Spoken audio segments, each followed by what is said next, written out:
When I decided to start this YouTube channel, I know something is off. Now, by saying this, I get that YouTube is a great platform whether you want to start your business or simply just to express your creativity. We've all seen how people get successful through YouTube to eventually able to quit their traditional job, which is fantastic and inspiring. And to be honest, that is also why I am, or maybe some of you are here today. However, there are a few things that I'm not prepared of and nobody talks about enough during the beginning of this journey. And I'm pretty sure that I'm not the only one who feels the same way. So in this video, I'd like to share 4 crucial things to consider when starting YouTube. And by the end of the video, you should be able to solve common issues that we typically face. I will also send you free PDF to ensure that you get what it takes to have an enjoyable and purposeful journey with YouTube. So the first one is the high expectation. When starting YouTube, or particularly anything in life, it is in our nature that we base our reason on.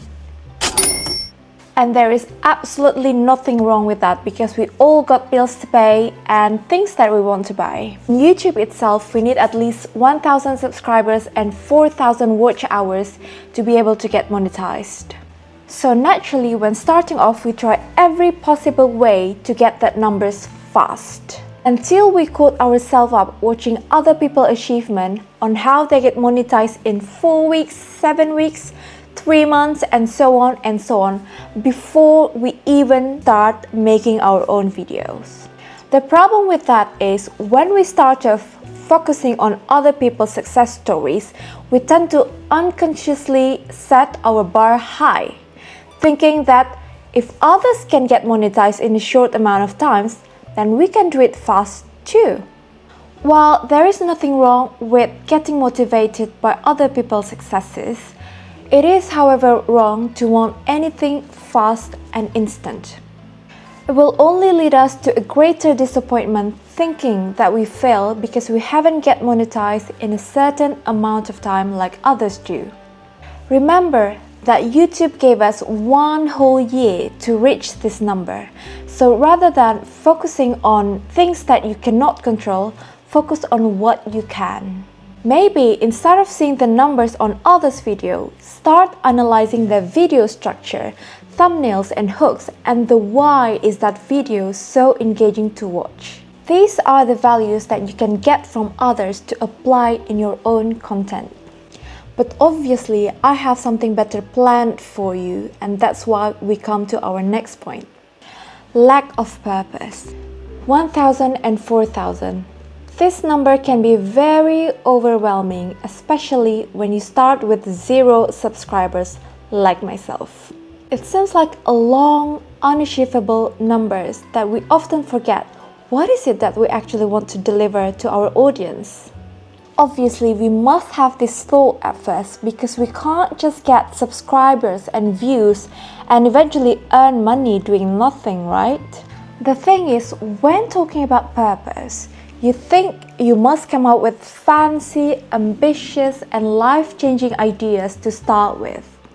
While that can be further than the truth, it is actually easier for you to have one simple objective within a set time frame to get you into the direction of monetization. For instance, in my case, I was set to delivering high-quality video in my travel vlog. I used to think I need to go every week to film a vlog in so many aesthetic places. Until the moment I said, no, it was too much to do. I asked myself if there is one simple thing that I can do every day for the rest of my life to reach one simple objective. What is it? The only thing in my mind was to speak English. It's not my first language, but I want to communicate with the rest of the world. I want people to understand my words so that eventually and hopefully they can value from it. Remember, what can you do every day? In my case, it was to speak English. What do you want to reach from it? In my case, I want to communicate with other people abroad. How do you measure the success from it? Well, in my case, in week 3, I found out that the audience from my most recent video was mostly from the US and the UK. It was as simple as it is enough to get me going on to the next one. And if you have completed this first method, then congratulations, you have penetrated the YouTube algorithm. Demotivation. So let's say 4 weeks in, you have high expectation and lack of purpose. It is a perfect combination to get you demotivated and thinking, maybe I'm not meant for this. Maybe I don't have what it takes. No. When you see little numbers on your subscribers, views, or engagement, I know it may not be enough. I know it's not 100,000. I know it's not 10,000 or 500,000. Trust me, I know how you feel. It's not a significant number. It's not life-changing. I know it's not enough. But please, remember where you were a few weeks ago. Please remember, if you gather 22 people or 350 people in a room, it's still a lot of people, and they're still people too. They're the one who you should appreciate the most because they're already here since the beginning of your journey, and they spend their precious time watching your 12 minutes video.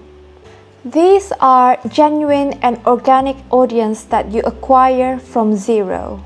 I know that social media can be a fast-paced world where people can be taken for granted. Engage with them as they are your true supporters, and that should be enough to fuel you to keep going, learn, and improve on YouTube. Growth takes time, and anything that takes time is more likely to be sustainable, and that's also why we need a plan to maintain consistency. Realistically, maintaining consistency is easier said than done. And most of the time, we tend to rely on motivation, but we also know motivation comes and goes.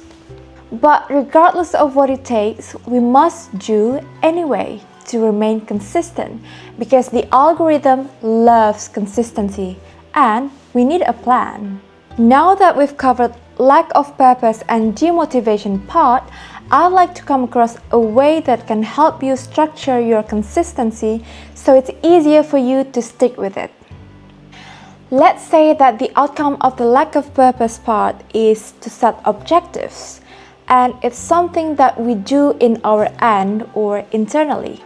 And the conclusion of demotivation part is to celebrate small wins from our audience which we gain externally. You see how these two things are interconnected or they rely on each other.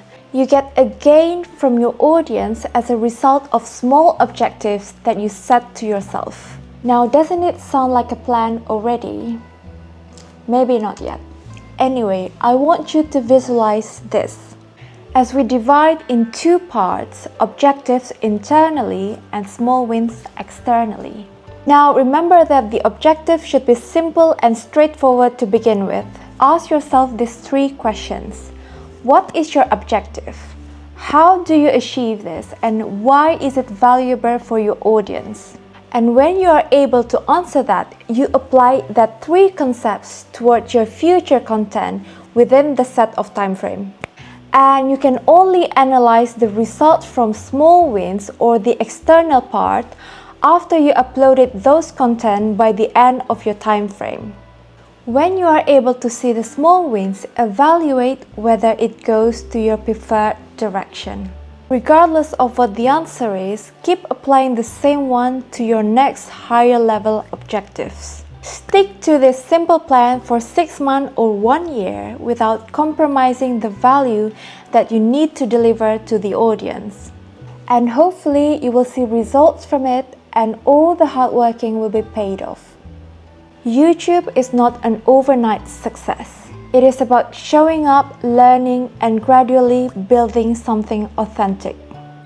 Your unique perspective is your greatest asset. Focus on your growth, not others' growth. Set intentional and small objectives. Appreciate small wins and fuel from it. Stick to a simple plan to be consistent. Now I want to hear from you. Drop a comment below with your biggest takeaway from this video. And if you found this video helpful, please don't forget to like and subscribe my channel for more insider tips. Also, the PDF link is in the description box below.